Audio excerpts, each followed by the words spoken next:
Welcome to part 6 and the final in our series on using Reason 10's Grain. Now in the previous tutorials I've talked about having one that is going to be dedicated to creating patches, but I've decided that I think I want to just do that as a standalone thing. It's probably going to be a two-part series, and in part 1 we'll cover creating a lead and a pad, and then in part 2 we'll work on creating a bass and evolving texture. And so for part 6, this final in our series, we're going to be taking a look at the effects panel down below at the bottom here. And let's just go ahead and begin and get started. At the very top left corner here, we have a global power button for activating and deactivating all of our effects at once. And we can access the various controls for each effect by clicking on its corresponding header, and each effect in turn has its own corresponding power button.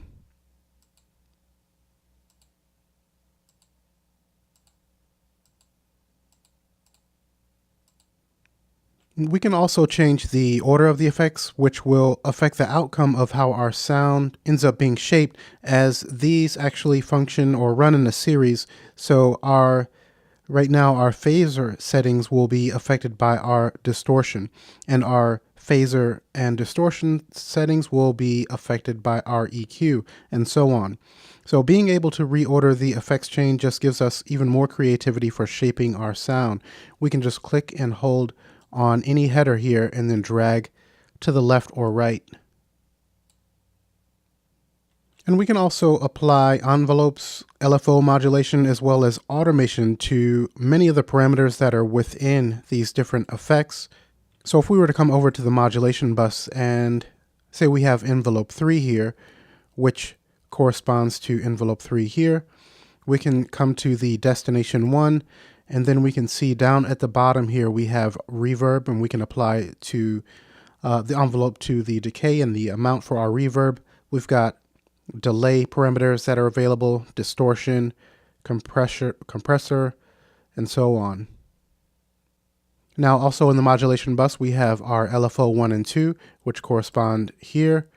We even have a third one, but that's just not activated as a source yet. But we could take our LFO 1 and direct that to our effects as well.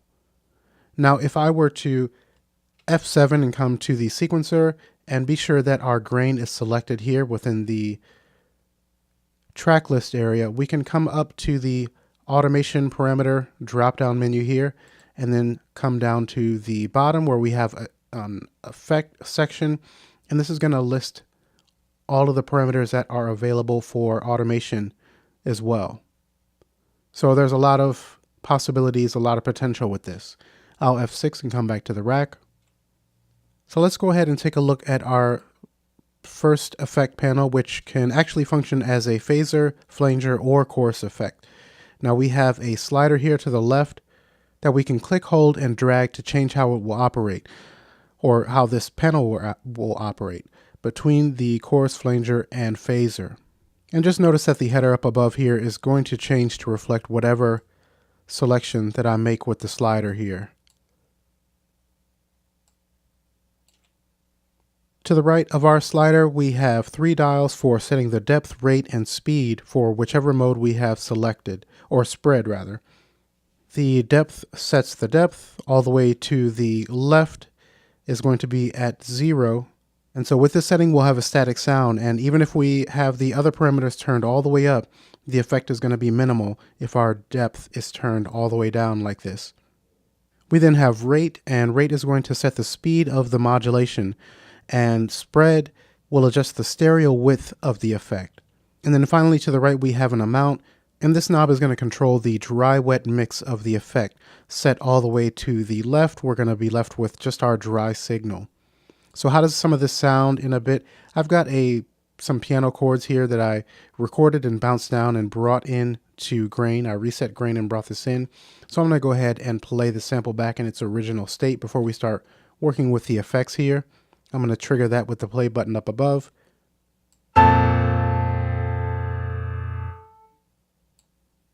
Okay, so we hear what's going on with that. Now let's go ahead and click the power button for our phaser.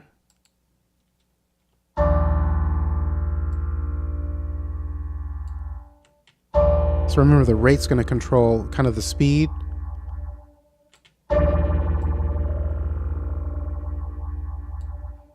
The spread in our stereo spread.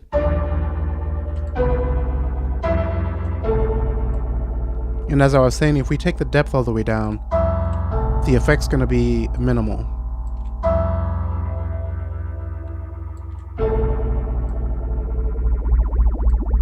Let's move on to the flanger.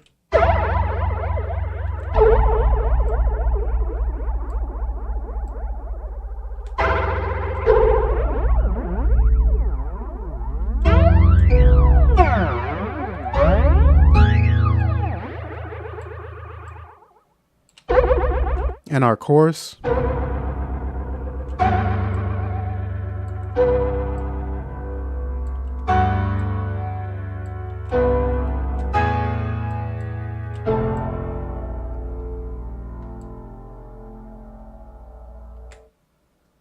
Okay, and I'm just going to go ahead and power off this panel here, and then let's move on to the distortion. I'm going to click the power button for this. And here within the distortion panel, we actually have 6 different types of distortion. Starting from the bottom, we have dist, which is analog type distortion. We then have scream, which is going to be a less bright type of distortion. We then have tube, which emulates tube distortion. And sine is a sine shaping distortion. And then we have SH, which is going to emulate sample rate reduction. And then finally, we have ring, which provides a ring modulator effect. Some of the parameters that we have available to us here would be the drive, which controls the feedback level. We then have tone, and this is actually a low-pass filter and controls the overall tone of our distortion. And then we have an amount, as we saw in our chorus and flanger area here, which is going to control the dry-wet blend. So we'll just briefly go through a couple of these real quick. I'm going to take the drive down a little bit.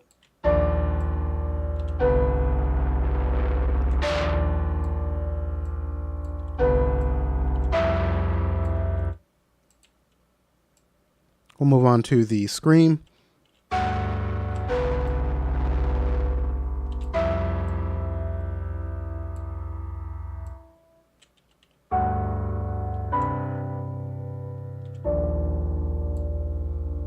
The tube.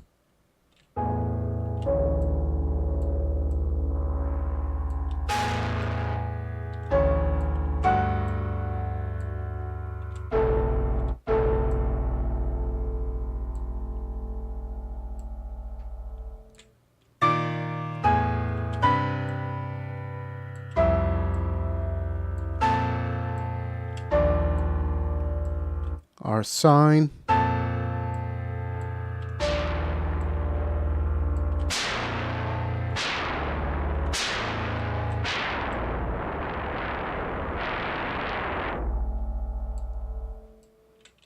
SNH, which is again going to kind of emulate the reduction of sample rate. And I'm going to start all the way down with the drive on this first.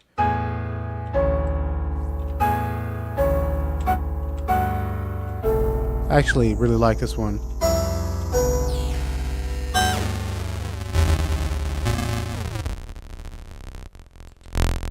Lo-fi.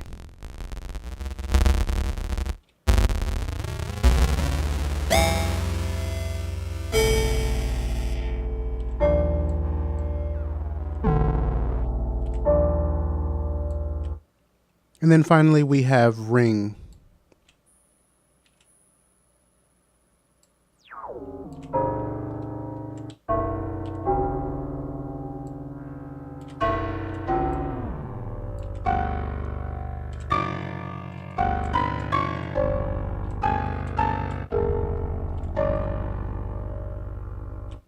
Okay, I'm going to power off the distortion. Let's move on to the EQ.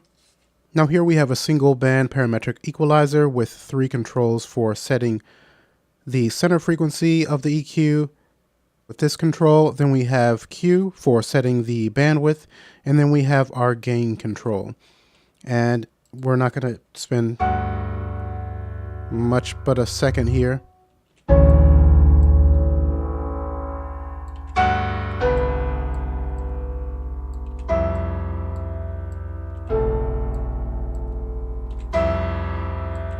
Okay, so we're all familiar with EQ. Let's move on to the delay. And here we have numerous parameters for setting the delay for our audio sample. This is a stereo delay, and at the top of the panel we have two sliders here. One here to the left is going to be for choosing whether we'd like to set the delay to be relative to our song tempo or set to an absolute time. Now when it's in the right position, notice that our slider here is going to make adjustments that will be relative to our song tempo, which is 120 beats per minute.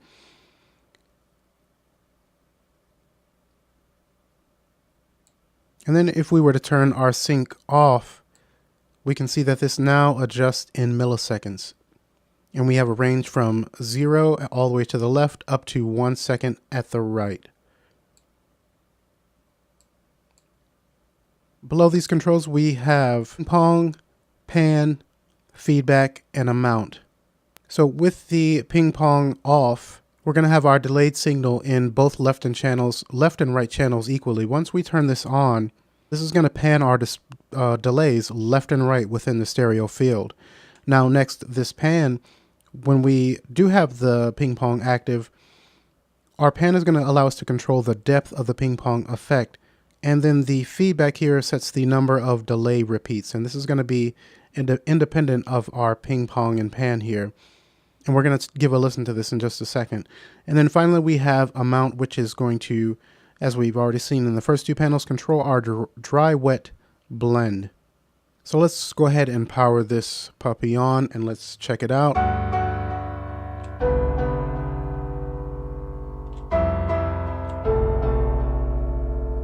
Our ping pong is on. Let me go ahead and take that pan out to increase the stereo spread.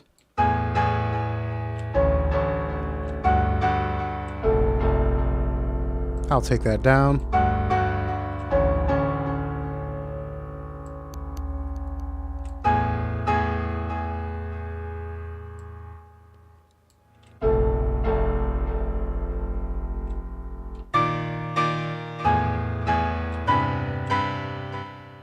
Our feedback.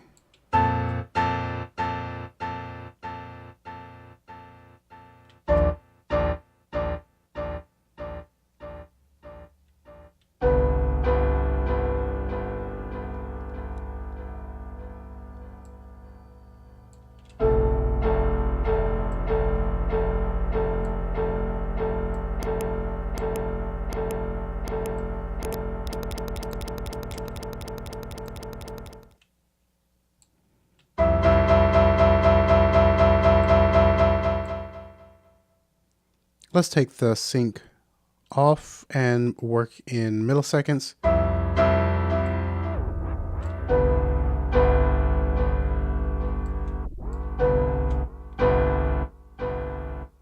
So we're getting that delay every second all the way to the right.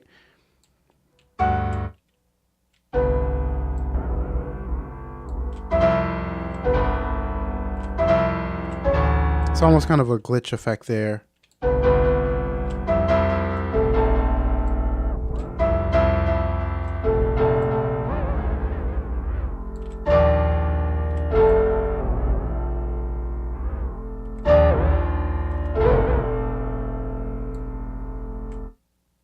Okay, I'm going to power off the delay. Let's move on to the compressor.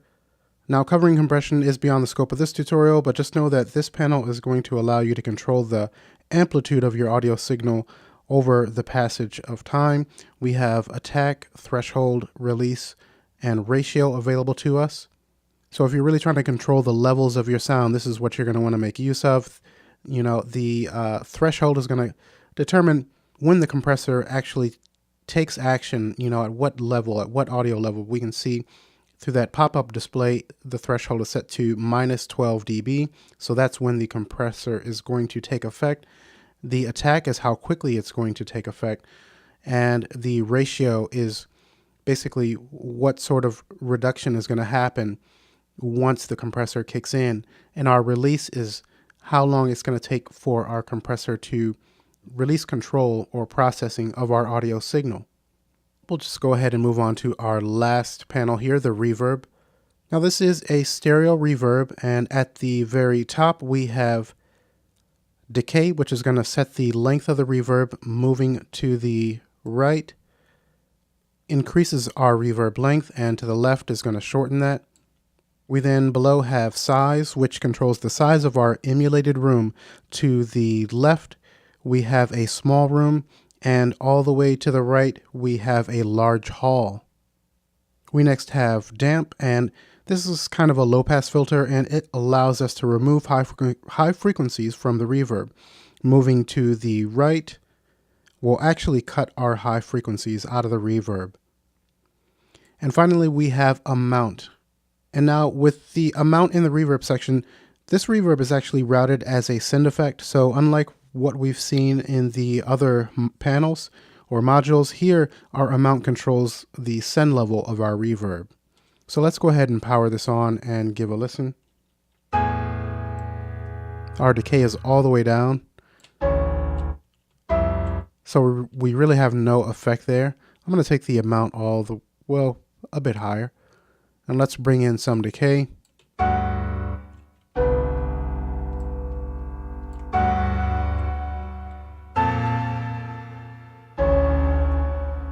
The damp cuts out those high frequencies, remember, so I'll take this to the right to cut.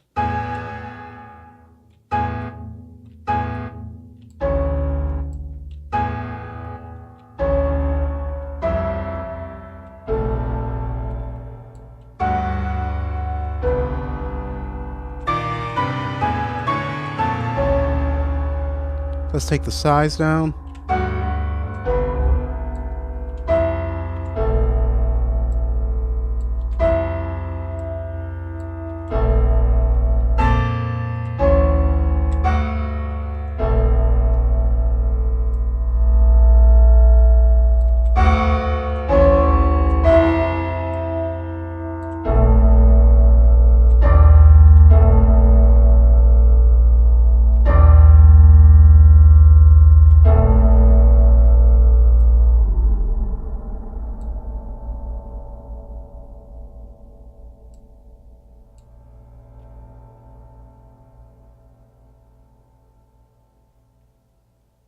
Okay, and that is the effects section of Grain. I'm going to work on getting the two-part series up that I mentioned at the beginning of this video for creating patches within Grain. So look out for that. I'm going to try to get that up within the next week or so, at least part 1. And until then, take care. Thanks for watching.